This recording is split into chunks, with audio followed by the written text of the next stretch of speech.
जय गुरु। खूब छक के दर्शन कीजिए। सन 1978 से 79 मध्य प्रदेश, अब छत्तीसगढ़, गम्हरिया, वामदेवनगर, जशपुर नगर आश्रम परिक्षेत्र में मालिक श्री गणेश जी की प्रतिमा स्थापित करने के लिए एक मंदिर का निर्माण कर रहे थे। मैं भी रायगढ़ में काम का अभाव होने से मालिक द्वारा नवनिर्मित मंदिर में श्रमदान करने का लक्ष्य लेकर गम्हरिया, जशपुर पहुंच गया। मेरे पास उस समय मात्र 35 रुपए धनराशि के रूप में थे। प्रतिदिन 7 से 8 रुपए खर्च के अनुपात से मेरा पैसा किसी तरह 8 से 9 दिन चल पाया। मंदिर निर्माण में श्रमदान करता रहा। यहाँ उस समय मेरे जीवन में अपनी शारीरिक स्थिति अनुरूप अल्प मात्रा में दुधुवा पान करने की भी आदत थी। यह क्रिया मैं बहुत गोपनीयता के साथ किया करता था ताकि मेरे किसी सहयोगी को नागवार न गुजरे। बाबा समय समय पर ब्रह्मनिष्ठालय के रूप में स्थापित सोगड़ा आश्रम से गम्हरिया आश्रम आया करते थे, लेकिन मैं कभी उनको अपनी आर्थिक परेशानी से अवगत कराने का साहस नहीं जुटा पाया। मैं सदा मंदिर निर्माण कार्य में ही लगा रहा। पैसे अब थे नहीं, दुधुवा पी नहीं सकता था। मद्यपान के अभाव में एक दिन मेरे पेट में सूजन हो गई। मेरे हाथ पैर कांपने लगे। स्थिति डावाडोल होती हुई लगी। फिर भी मैं विश्वकर्मा के रूप में मां गुरु का नमन करते हुए अपने कार्य में लगा रहा। लगने लगा कि अगर दवा के रूप में थोड़ा दुधुवा नहीं मिला तो आज ही मृत्यु का आलिंगन करना पड़ेगा। संध्या समय बाबा सोगड़ा से आकर वामदेवनगर गम्हरिया में रुके। मैं भी मंदिर निर्माण कार्य से अवकाश मिलने पर संध्या हाथ पैर धोकर आश्रम आया। माई तथा सरकार बाबा को प्रणाम करने के बाद आश्रम स्थित पैराट के कोठे में सो गया। पेट में सूजन और दुधुवा की लालसा से सोचा मरना तो है ही, यहीं पर मर जाएंगे। मुक्ति की कामना करते हुए किसी तरह से नींद आ गई। और तब एक अलौकिक घटना घटी। इधर निद्रा की गोद में मैं सो रहा था और इसी दरमियान बाबा के निर्देश पर आश्रम के 5-7 व्यक्ति मुझे चिल्लाते हुए ढूंढते आए। मेरी निद्रा भंग हो गई। खोज करते आए भाइयों ने कहा कि रायगढ़ से आए मिस्त्री जी कौन हैं, उन्हें मालिक बुला रहे हैं। आदेश समझकर मैं बाबा के पास पहुंचा। मालिक आश्रम के ऊपरी कक्ष में अपने बिस्तर पर विराजमान थे। वहीं बाबा के वाहन चालक विजय भी विद्यमान थे। बाबा ने विजय को दरवाजा बंद कर नीचे जाने को कह दिया। बाबा मुझको समीप बुलाए। मैं उनके पैरों के समीप जाकर खड़ा हो गया। बाबा पूछे, मिस्त्री जी, आज आपको भोजन करते नहीं देखे, क्या बात है? मैं बोला, मालिक भय के कारण मैं आपसे धन नहीं मांगा, और फिर पीने के लिए आपसे धन कैसे मांगता? बाबा एक क्षण पश्चात बोले, मिस्त्री, हम तो पीना बंद कर दिए हैं, लेकिन ठहरिए, देखता हूँ। यह कहते कहते बाबा अलमारी की तरफ बढ़े और उसको खोलकर उसमें रखे कागजपत्रे सब बाहर फेंकने लगे। चंद क्षणों बाद अलमारी में बिल्कुल पीछे की ओर हाथ डालकर मालिक एक बड़ी बोतल निकाले और बोले, मेज पर हमारा गिलास रखा है, ले आइए। मैं हाथ में मुद्रा बनाकर गिलास पकड़कर मालिक के समक्ष बैठ गया। बाबा अपने हाथों से दुधुवा गिलास में डालने लगे। मैंने बस करने को कहा तो बाबा ने कहा, यह हमारी तरफ से है, और गिलास को भरते ही गए।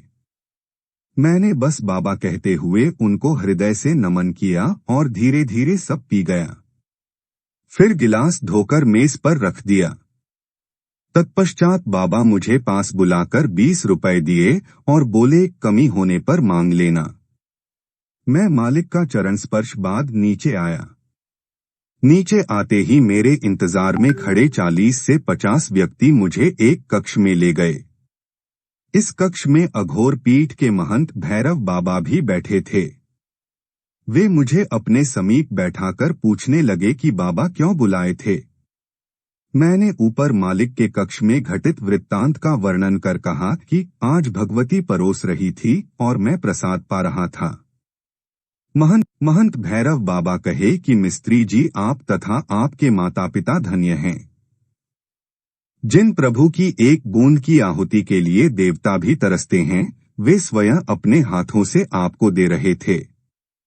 आपके साथ पुष्ट तर गए। इस प्रकार गणेश मंदिर के निर्माण में निष्ठा एवं लगन के साथ काम करता रहा। मालिक के निर्देश अनुरूप मेरा प्रात कालीन नाश्ता मुझे मंदिर निर्माण स्थल पर ही मिलने लगा और यहाँ तक कि इसके बाद मुझे दुधुवा पान के लिए भी कभी कोई कठिनाई नहीं हुई। नित्य 2-4 लोग मुझे इस क्रिया के लिए मुझे सहयोग देते रहे। एक दिन प्रात काल मेरा नाश्ता मंदिर निर्माण स्थल पर भूलवश नहीं आया। अब मालिक की लीला देखिए। लगभग 10-11 बजे बाबा सोगड़ा आश्रम से गम्हरिया आश्रम आए। मंदिर निर्माण स्थल पर न रुककर सीधे आश्रम पहुंच गए, जहां रामजी सिंह बड़े बाबू गेट खोले। बाबा गाड़ी से उतरकर रामजी सिंह से आश्रम के बारे में जानकारी लेने लगे। फिर पूछे, मिस्त्री जी अपराह्न भोजन के लिए आए थे? सिंह बाबू सहमति प्रकट किए। बाबा प्रश्न कर बैठे, क्या मिस्त्री जी का नाश्ता आज मंदिर निर्माण स्थल पर भेजे थे? इस प्रश्न से रामजी सिंह बाबू को पसीना आने लगा। वे बाबा का चरण स्पर्श कर क्षमा याचना करने लगे कि मालिक गलती हो गई है। बाबा का रोष देखकर कुछ लोग मेरे पास आकर कहने लगे कि मिस्त्री जी आप धन्य हैं। मालिक आपका सदैव ख्याल रखते हैं। क्या आज नाश्ता आपको नहीं मिला?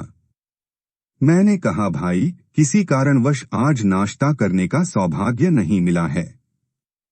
तब आगंतुक भाइयों ने कहा कि तभी बाबा आपको नाश्ता न मिलने को लेकर बाबू रामजी सिंह पर क्रोधित होकर बहुत डांट रहे हैं। संध्या मंदिर निर्माण कार्य से अवकाश मिलने पर हाथ पैर धोकर आश्रम आया। हम लोग 20-25 गुरु भाई महंत जी के कक्ष में बैठे थे। रात्रि के करीब 8 बज रहे थे। तभी मालिक हम लोगों के कक्ष में आ गए। बहुत ही प्यार से पूछे, मिस्त्री जी हैं क्या? मैं जैसे ही हाथ जोड़कर खड़ा हुआ तो बाबा दोनों हाथ जोड़कर मुझसे प्रात काल का नाश्ता न मिलने का उल्लेख कर क्षमा याचना करने लगे।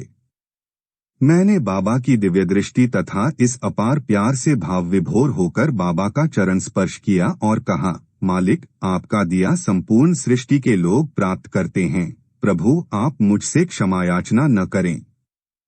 यह कहते हुए मेरे नेत्रों से अश्रु बहने लगे। बाबा कक्ष के बाहर चले गए। एक दिन बाबा मुझको सोगड़ा आश्रम बुलाए। अपने समीप बैठाकर कहने लगे, मिस्त्री जी आप हमारे लिए सुंदर सुंदर कुटी और मंदिर बनाए, आप अपना घर क्यों नहीं बना लेते? मैंने कहा, मालिक मैं बहुकुटुंबीय परिवार का अकेला पालक हूँ।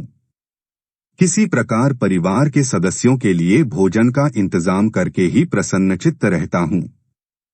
मालिक बोले, आप अपनी जमीन में माई का नाम लेकर 5 ईंटा रख दें तो धीरे धीरे आपका मकान बन जाएगा।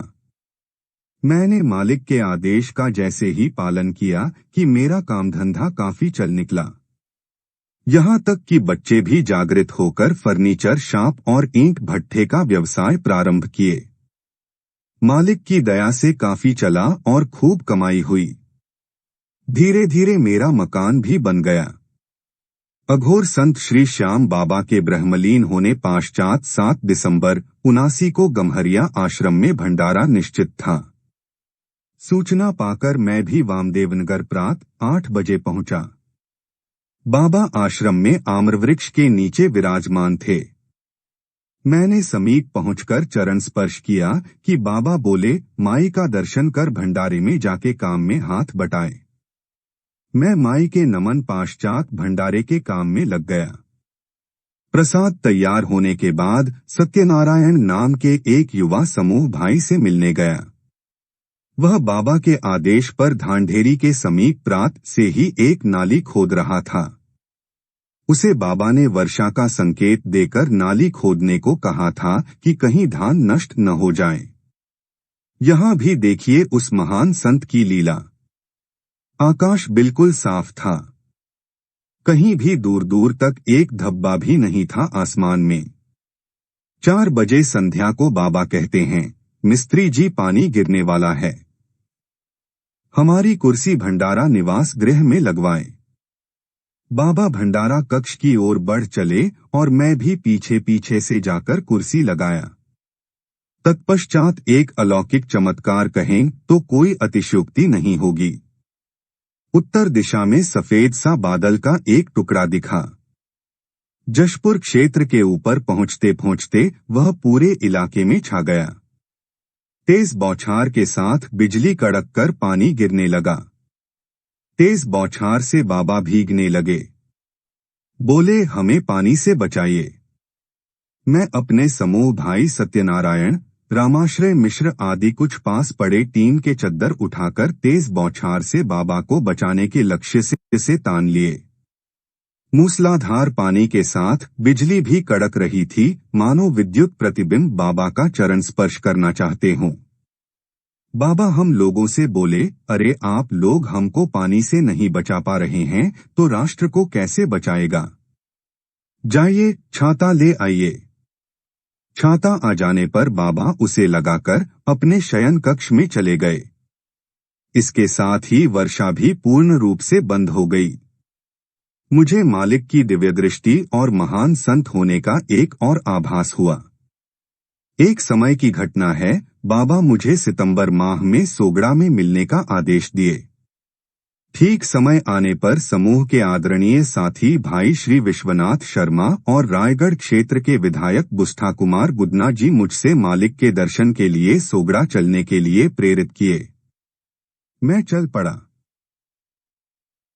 जीप में पारिवारिक सदस्य, महिलाएं एवं बच्चे भी होने से मुझे बालतोड़ जैसी शिकायत होने के बावजूद जीप की स्टेपनी में बैठकर यात्रा करनी पड़ी।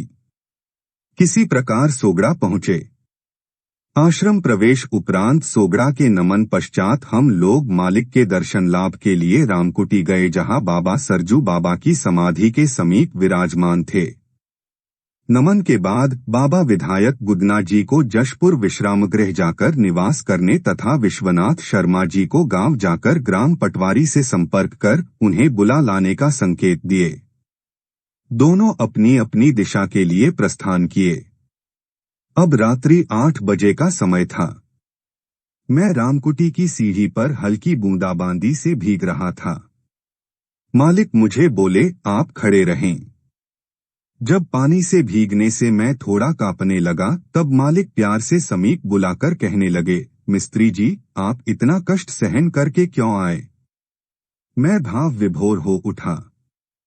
पुनः मुझे बाबा के सर्वव्यापी होने का आभास हुआ। जय हो परम पूज्य अघोरेश्वर भगवान राम जी की। साभार। Audio